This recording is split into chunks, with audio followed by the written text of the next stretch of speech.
600.000 hombres cruzan el río Niemen en junio de 1812.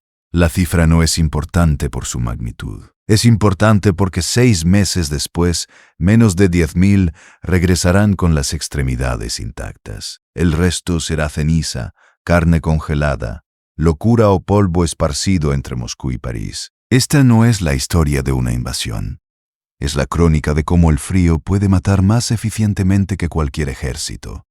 De cómo el orgullo puede convertir un imperio en un cementerio ambulante. De cómo un hombre puede destruir a Europa entera persiguiendo un fantasma llamado destino. La muerte no era el castigo, era la súplica. Napoleón Bonaparte mira el mapa extendido sobre la mesa de roble en las Tullerías.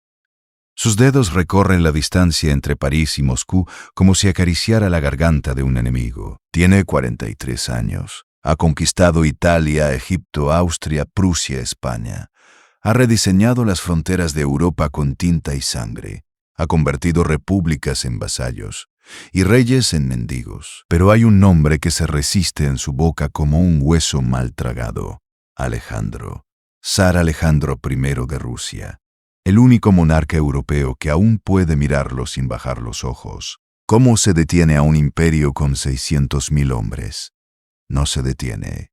Pero ese día, en ese momento, frente a ese mapa, Napoleón no busca detenerlo, busca borrarlo. El Tratado de Tilsit había sido una farsa. En 1807 Napoleón y Alejandro se habían encontrado en una balsa en medio del río Niemen, rodeados de agua como si el mundo entero fuera testigo de su pacto. Allí, entre promesas y abrazos diplomáticos, habían acordado dividir Europa. Francia dominaría el oeste, Rusia el este.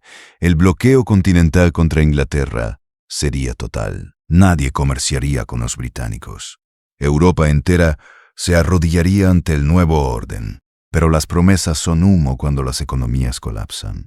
Rusia necesitaba el comercio británico. Sus nobles necesitaban las sedas, los licores, las manufacturas que solo Inglaterra podía ofrecer. Alejandro había firmado el tratado con una sonrisa, pero en San Petersburgo, en los salones donde el vodka corría más libremente que la lealtad, los aristócratas susurraban traición. En 1810, Rusia rompe el bloqueo. Los barcos británicos atracan en puertos rusos. Las mercancías fluyen.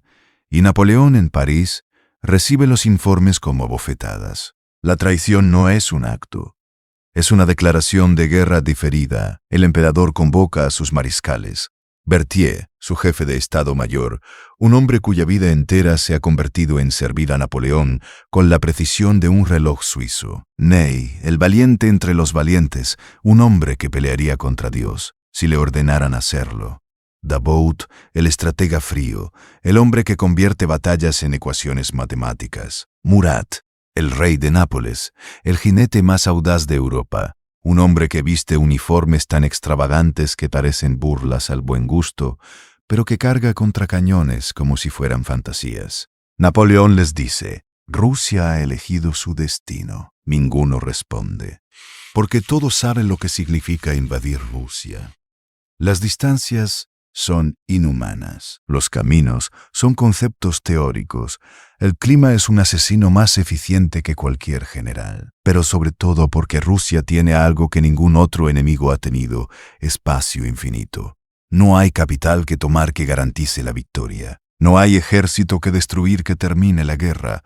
Rusia puede retroceder eternamente, quemando todo a su paso, convirtiendo su propio territorio en una trampa viviente. Pero Napoleón no escucha advertencias. Nunca lo ha hecho. En febrero de 1812, Prusia y Austria firman alianzas con Francia. No porque lo deseen, porque no tienen alternativa. Los prusianos aún recuerdan Jena. Los austriacos aún sangran por Austerlitz. Así que envían contingentes. 30.000 prusianos, 30.000 austriacos. No porque crean en la victoria, porque temen la derrota de no participar. La Grande Armée se ensambla como una máquina de carne y hierro.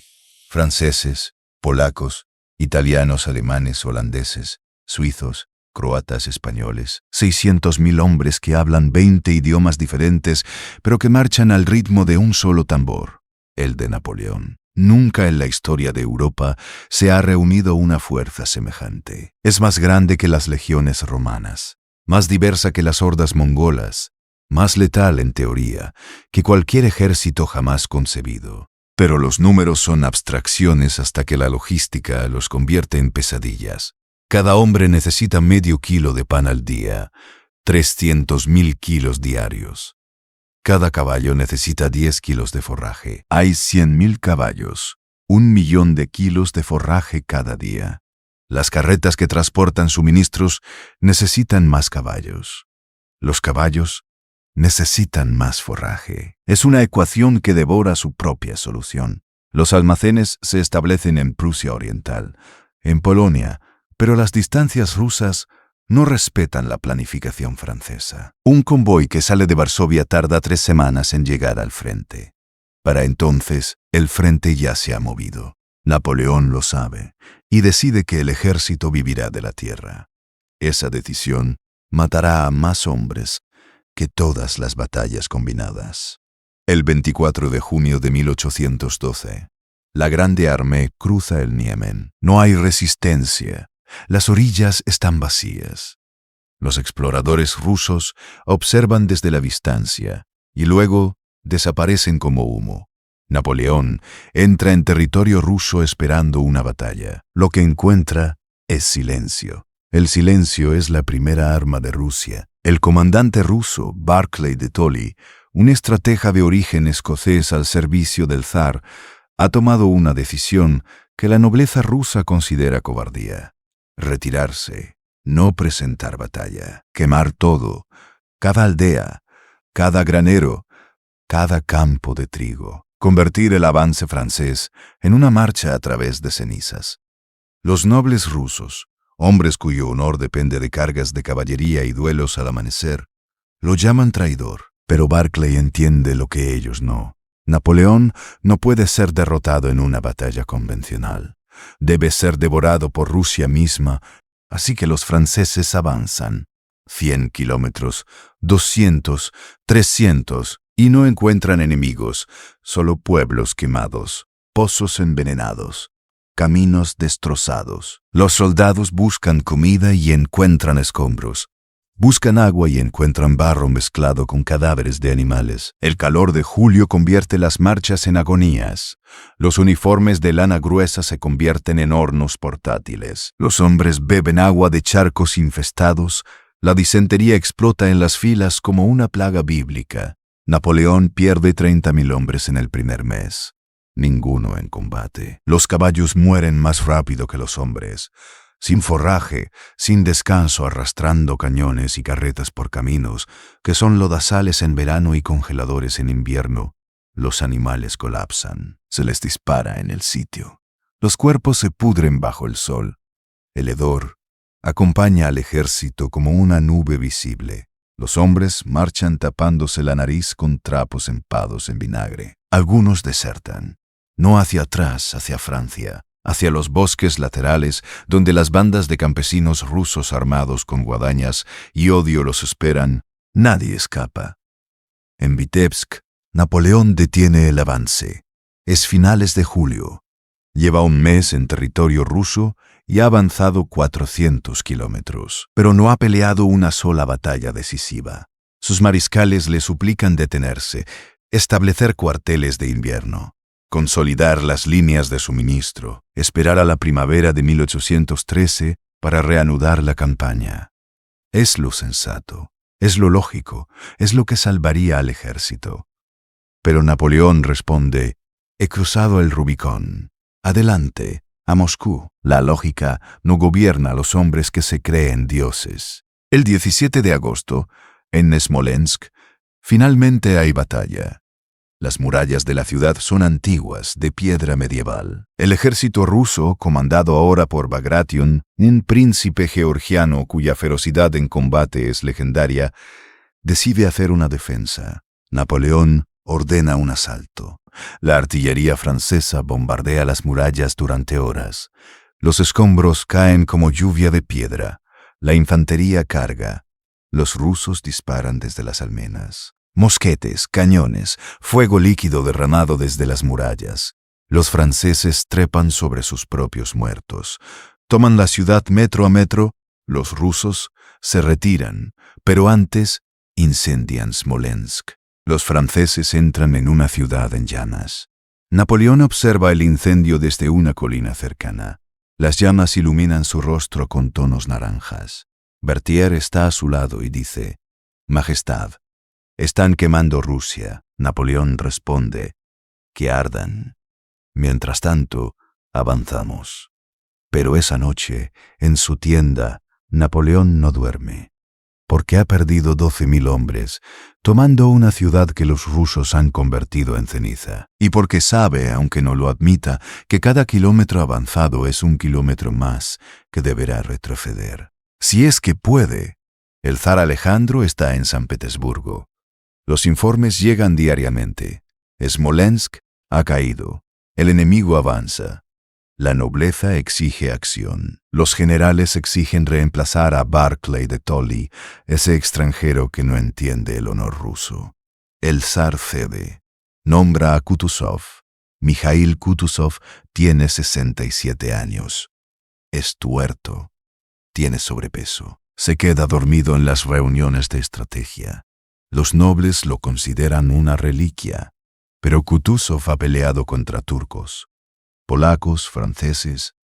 Ha visto imperios levantarse y caer, y entiende algo fundamental. Rusia no se defiende peleando. Rusia se defiende devorando. Pero la presión política es insoportable. Debe presentar batalla. El 7 de septiembre de 1812, en un campo cerca de la aldea de Borodino, 130.000 rusos enfrentan a 130.000 franceses. Es la batalla más sangrienta de las guerras napoleónicas. No hay maniobras brillantes, no hay flanqueos ingeniosos. Es un martilleo mutuo. Los franceses atacan las fortificaciones rusas llamadas flechas. La artillería francesa dispara 70.000 proyectiles en 12 horas. Los obuses explotan entre las filas rusas, convirtiendo hombres en vapor rojo. Los rusos disparan con la precisión de máquinas. Los franceses cargan una y otra vez. Ney es herido. Murat lidera cargas de caballería tan desesperadas que sus hombres lloran mientras galopan. Los rusos no retroceden. Se quedan en sus posiciones, incluso cuando la metralla les arranca extremidades. Bagration, el príncipe guerrero, es alcanzado por un proyectil en la pierna. La herida es catastrófica. Sus hombres lo cargan fuera del campo. Morirá semanas después por gangrena, pero antes de irse, grita a sus soldados: «No retrocedáis un paso». No retroceden, pero tampoco avanzan. Es un empate comprado con 45.000 cadáveres rusos y 35.000 franceses. Al día siguiente, Kutuzov ordena la retirada. Los franceses declaran victoria. Han tomado el campo, han forzado la retirada enemiga. Pero cuando Napoleón observa el campo de Borodino después de la batalla, no ve victoria. Ve un matadero. Los cuerpos están apilados tan densamente que es imposible caminar sin pisarlos. Los caballos muertos forman montañas de carne putrefacta. Los heridos gritan en 20 idiomas diferentes. Los médicos cortan extremidades sin anestesia porque no hay suministros. Las extremidades amputadas se apilan junto a las tiendas médicas como leña obscena. Y Napoleón, el hombre que ha ganado 50 batallas, dice algo que sus mariscales nunca olvidarán. Esta es la más terrible de todas mis batallas, pero no ha destruido al ejército ruso. Kutuzov se retira en orden, el ejército intacto, las líneas de mando funcionando, y Moscú está a solo 100 kilómetros. El 14 de septiembre de 1812, la Grande Armée entra en Moscú. La ciudad está vacía. No hay delegación de rendición. No hay ancianos ofreciendo las llaves de la ciudad. No hay multitudes aterrorizadas. Las calles están desiertas. Las ventanas cerradas. Los mercados abandonados. Napoleón entra en el Kremlin esperando encontrar al gobernador, a los nobles, a alguien con quien negociar la paz. Encuentra silencio. Esa noche, Moscú comienza a arder. No es un accidente. El gobernador de Moscú Fyodor Rostovchin ha ordenado incendiar la ciudad. Los bomberos han sido evacuados. Los equipos contra incendios destruidos. Grupos de convictos librados específicamente para esta tarea recorren la ciudad prendiendo fuego a edificios estratégicos. El viento esparce las llamas. Los edificios de madera, que son la mayoría, explotan en bolas de fuego. Las iglesias con cúpulas doradas se convierten en hornos. Los palacios de los nobles, esas estructuras que han tardado generaciones en construirse, colapsan en cascadas de chispas. Los franceses intentan apagar el fuego. Es inútil. Las llamas saltan de un barrio a otro más rápido de lo que pueden moverse. Algunos soldados mueren atrapados en sótanos. Otros saquean lo que pueden antes de que el fuego los alcance. Encuentran bodegas llenas de vodka. Beben hasta perder el sentido. Algunos mueren intoxicados. Otros mueren cuando los techos se derrumban sobre ellos. Durante 5 días, Moscú arde. Cuando las llamas finalmente se extinguen, 3/4 partes de la ciudad han desaparecido. Lo que queda es un paisaje lunar de escombros, chimeneas solitarias apuntando al cielo como dedos acusadores, cadáveres carbonizados que se desintegran al tocarlos. Napoleón establece su cuartel general en una de las pocas alas intactas del Kremlin. Desde allí envía carta tras carta a Alejandro. Propone paz, propone negociaciones, propone cualquier cosa. Alejandro no responde. El silencio desde San Petersburgo es más devastador que cualquier derrota militar. Octubre pasa, los días se acortan, las noches se vuelven frías.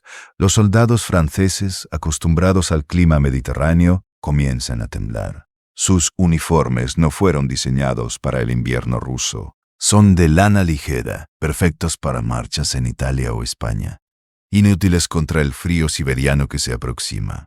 Algunos soldados improvisan, se envuelven en cortinas arrancadas de palacios, se cubren con alfombras, usan iconos religiosos ortodoxos como leña. La profanación no les importa. El frío es un enemigo más inmediato que Dios. Napoleón espera. Espera una respuesta que nunca llega. Espera que Kutuzov ataque, pero el viejo general simplemente acampa al sur de Moscú observando, esperando.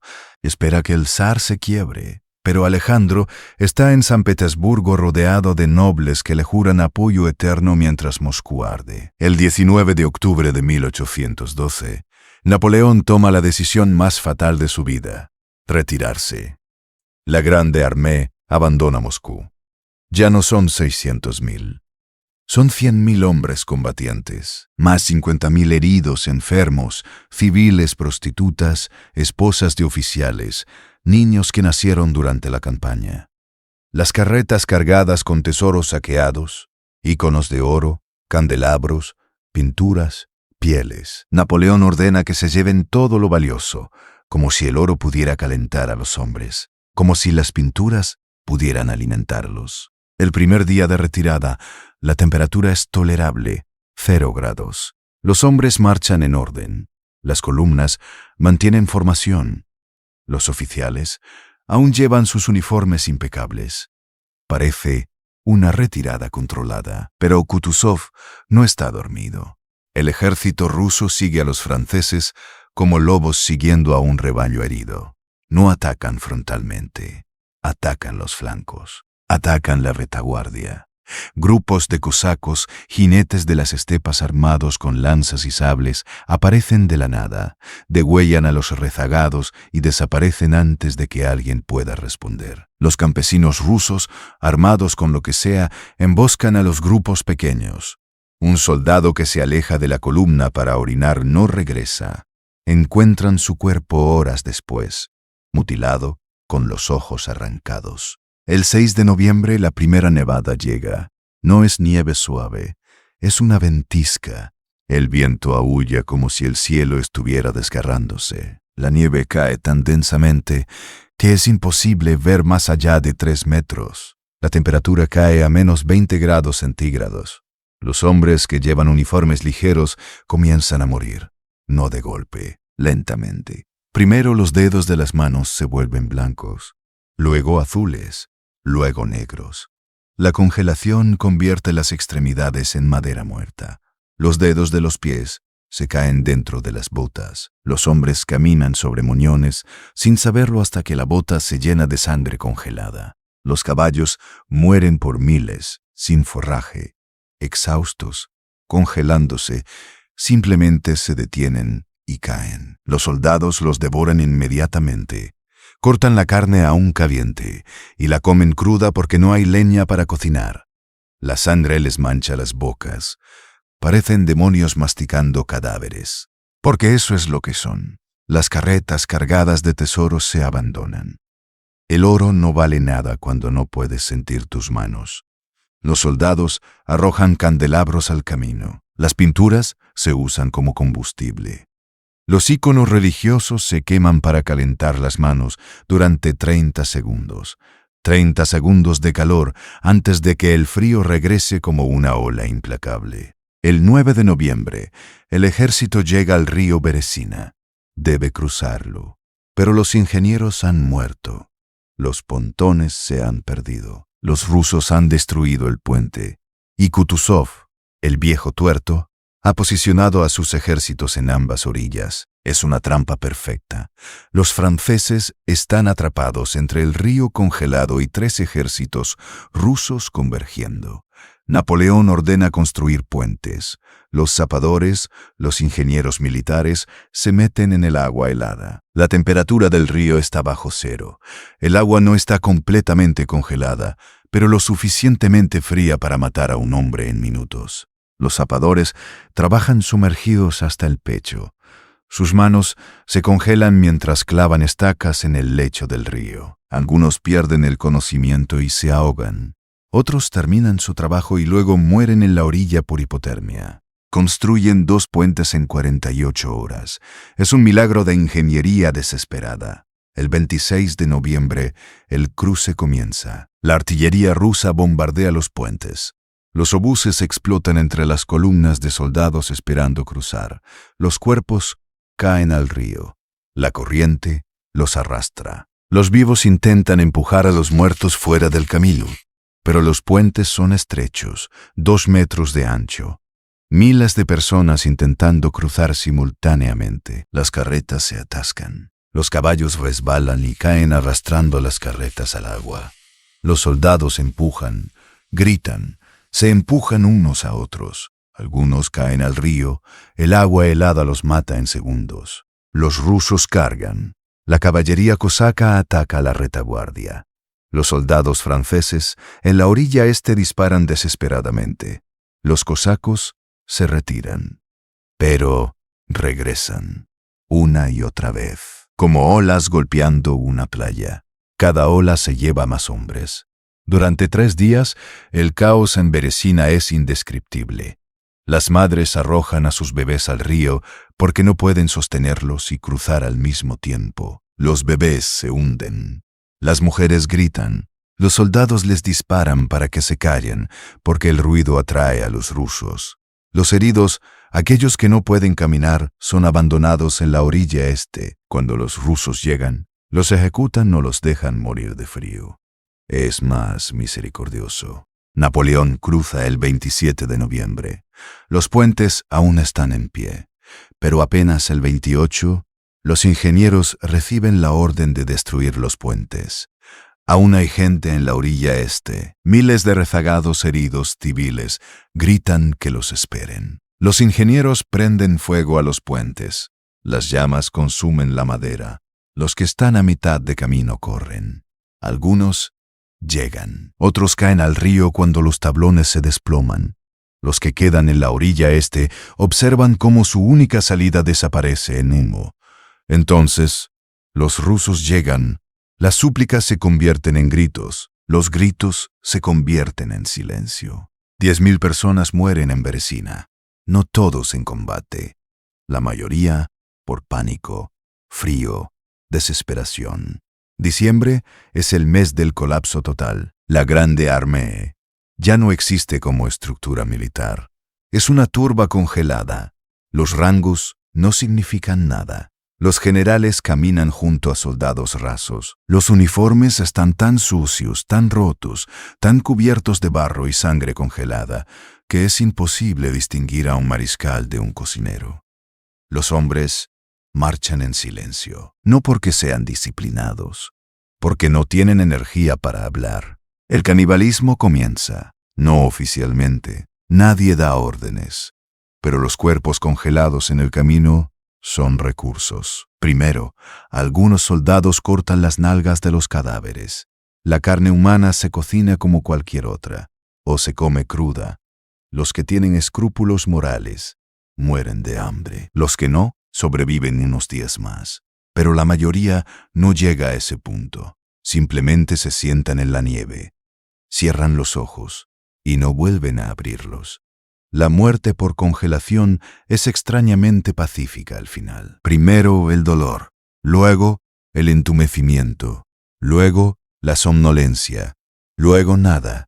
El camino de regreso a Polonia está marcado por cadáveres sentados cada 50 metros. Parecen estatuas de hielo. El 5 de diciembre de 1812, Napoleón abandona al ejército. No es deserción oficial, es estrategia. Regresa a París en trineo, escoltado por unos pocos oficiales leales. El viaje tarda 13 días. Cuando llega a las Tullerías, París está en shock. Los rumores de desastre han llegado, pero nadie conoce la magnitud. Napoleón ordena silencio absoluto. Organiza un desfile militar con regimientos frescos. Aparece en público sonriendo. Da discursos sobre victorias futuras, pero en privado sabe la verdad. Ha perdido 600.000 hombres. El ejército más grande jamás reunido en Europa ha sido aniquilado. No por batallas, por el invierno, por Rusia misma. Murat toma el mando de los restos del ejército. Es una broma cruel. No hay ejército que comandar. Solo fantasmas congelados arrastrándose hacia el oeste. El 14 de diciembre, los últimos supervivientes cruzan el río Niemen de regreso a Polonia. Los mismos que habían cruzado con banderas ondeando en junio ahora cruzan en harapos, algunos sin zapatos, algunos sin dedos, algunos sin cordura. Las estimaciones varían, pero las cifras son consistentes. De 600.000 hombres, menos de 30.000 regresan en condiciones de combate.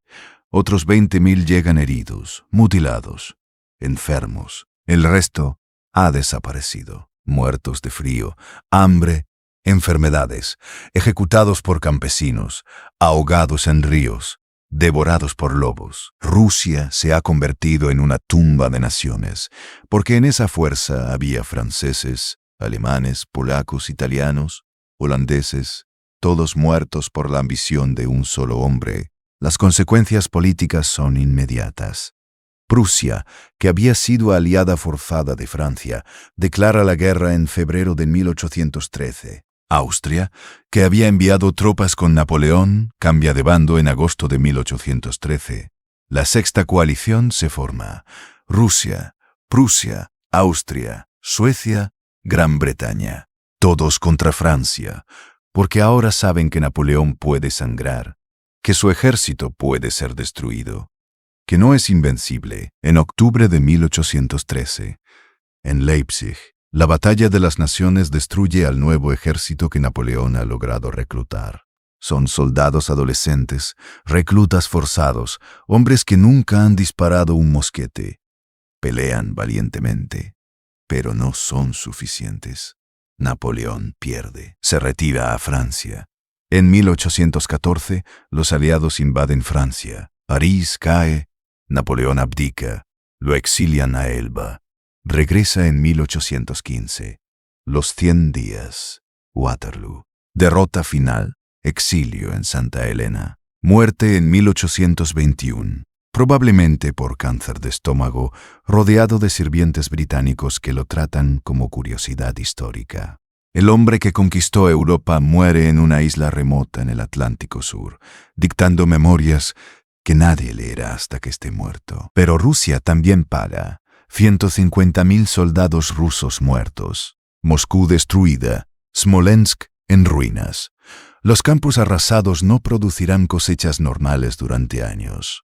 El hambre Llega en 1813. Los siervos, aquellos que quemaron sus propias aldeas para detener a Napoleón, siguen siendo siervos. No hay libertad, no hay gratitud imperial, solo más opresión. Kutuzov muere en abril de 1813. Exhausto, enfermo, pero victorioso, su funeral es modesto. El zar Alejandro lo elogia públicamente, pero en privado lo había considerado un cobarde durante toda la campaña. La historia lo reivindicará. Los rusos lo recordarán como el salvador de Rusia. Pero Kutuzov nunca lo sabrá. Alejandro I se convierte en el líder moral de Europa. En el Congreso de Viena, rediseña las fronteras con los otros vencedores. Propone una santa alianza para preservar el orden monárquico. Es un hombre transformado por la guerra. Antes de 1812, era un liberal moderado influenciado por ideas ilustradas. Después de 1812, es un místico religioso, convencido de que Dios lo ha elegido para liderar Europa. Muere en 1825, posiblemente asesinado, posiblemente de fiebre. Los rumores dicen que fingió su muerte y se convirtió en ermitaño. Nadie lo confirma. Los soldados supervivientes regresan a sus países como fantasmas vivientes. Muchos han perdido extremidades, otros han perdido la razón. Los hospitales militares en Francia, Alemania, Polonia están llenos de hombres que gritan por las noches, que ven cosacos en cada sombra, que no pueden soportar el frío incluso en verano. No hay pensiones adecuadas, no hay tratamiento psicológico, la mayoría termina mendigando en las calles. Las ciudades europeas se llenan de veteranos mutilados pidiendo limosna, mostrando sus muñones como credenciales de sufrimiento. Los caballos que sobreviven son vendidos como carne. Los cañones que se abandonaron en Rusia son fundidos por los rusos y convertidos en monumentos. Uno de ellos, hecho con bronce francés, aún existe en San Petersburgo, la columna de Alejandro, erigida en 1834, recordatorio eterno de que el imperio más grande de Europa fue devorado por el invierno. La lección de 1812 es clara, pero ignorada repetidamente. Rusia no se conquista, Rusia devora. Hitler lo aprenderá en 1941, cuando Operation Barbarossa colapse en las mismas distancias imposibles, el mismo invierno asesino, la misma estrategia de tierra quemada. 3 millones de soldados alemanes entrarán en Rusia, menos de 1 millón regresarán. Los generales nazis estudiarán la campaña de Napoleón y creerán que pueden hacerlo mejor con tecnología moderna. Se equivocarán de la misma manera, porque el verdadero enemigo nunca fue el ejército ruso, fue la geografía. Fue el clima, fue la capacidad de un país de sacrificar su propio territorio, su propia gente, su propia capital, con tal de destruir al invasor. Es una estrategia que solo funciona si estás dispuesto a perderlo todo para ganar. Y Rusia siempre ha estado dispuesta. El general invierno, como lo llamarán los historiadores, no es una metáfora. Es un asesino con cifras verificables. En 1812, mata a más de 500.000 de hombres en 6 meses. No discrimina por nacionalidad, rango o valentía. Congela a generales y soldados rasos con la misma indiferencia. Y lo hace mientras Europa observa, incapaz de detenerlo, incapaz de siquiera comprenderlo, hasta que es demasiado tarde. Napoleón, en Santa Elena, reflexionará sobre Rusia en sus memorias. Dirá que fue su mayor error, que debió haberse detenido en Smolensk, que debió haber esperado hasta 1813, que debió haber negociado. Pero también dirá algo más revelador. El clima me traicionó, como si el invierno ruso fuera un general enemigo en lugar de una constante predecible, como si la naturaleza debiera haberse inclinado ante su genio. Esa es la arrogancia que destruye imperios, porque los imperios caen de 2 formas, por enemigos externos, o por la creencia de sus líderes de que las leyes naturales no se les aplican. Napoleón creía que 600.000 hombres eran suficientes para conquistar cualquier cosa. No consideró que 600.000 hombres también significan 600.000 bocas que alimentar, 600.000 pares de pies que calzar, 600.000 razones para que la logística colapse. Hitler cometería el mismo error. Stalin lo explotaría. La historia se repite porque los hombres olvidan, o porque creen que ellos serán la excepción. No lo son. En los pueblos rusos, durante décadas después de 1812, los campesinos encuentran cadáveres congelados en los bosques, esqueletos con uniformes franceses, alemanes, polacos. Los entierran sin ceremonias. Algunos son saqueados primero, por supuesto. Las botas, si aún están en buen estado, los botones metálicos, las hebillas, los dientes de oro. La guerra no termina cuando los ejércitos se van, continúa en los cuerpos que deja atrás. Los lobos rusos se multiplican en 1813. Han festejado con carne humana durante el invierno. Se vuelven más audaces. Atacan aldeas. Los campesinos organizan cacerías. Matan miles de lobos, pero los animales regresan, porque la guerra les ha enseñado que los humanos son presas fáciles. Las enfermedades explotan en Europa en 1813. Los soldados que regresan traen tifus, disentería, fiebre tifoidea. Las epidemias barren ciudades enteras. Varsovia pierde el 20% de su población en 1813. Berlín cierra sus puertas a los refugiados. París establece cuarentenas, pero es inútil. La enfermedad no respeta fronteras. Es el último regalo de Napoleón a Europa. Los historiadores debatirán durante 2 siglos si la campaña de Rusia fue inevitable, si Napoleón tenía alternativas, si la diplomacia podría haberla evitado. Las respuestas varían según la ideología del historiador. Los marxistas argumentan que fue el choque inevitable entre 2 sistemas económicos incompatibles. Los románticos dicen que fue el destino trágico de un genio sobreextendido. Los militares dicen que fue un error táctico evitable. Todos están equivocados y todos tienen razón, porque la verdad es más simple y más aterradora. Fue la colisión entre la ambición humana ilimitada y la realidad física inmutable. Napoleón quiso conquistar Rusia porque no podía tolerar que algo estuviera fuera de su control. Rusia resistió, porque renunciar significaba dejar de existir. El invierno simplemente hizo su trabajo anual, y 600.000 hombres pagaron el precio por la ilusión de un hombre de que podía reescribir las leyes del universo. La campaña de Rusia de 1812 no es una historia de guerra, es una historia de ibris, del orgullo que ciega, de la creencia de que la voluntad humana puede doblegar la naturaleza, de la idea de que suficientes hombres, suficientes cañones, suficiente genio estratégico pueden superar la geografía, el clima, la logística. No pueden. El infierno blanco de 1812 no fue creado por los rusos. Fue creado por un hombre que creyó que gobernar Europa significaba controlar todo, incluso el clima. Los rusos simplemente abrieron la puerta. Napoleón entró voluntariamente y el invierno cerró la trampa detrás de él. 600.000 hombres entraron en Rusia en junio. Menos de 10.000 regresaron con los dedos intactos en diciembre. El resto es ceniza, memoria y advertencia. Una advertencia que la humanidad ignora cada generación, porque cada generación produce hombres que creen que ellos serán diferentes, que ellos lo lograrán, que ellos conquistarán lo inconquistable.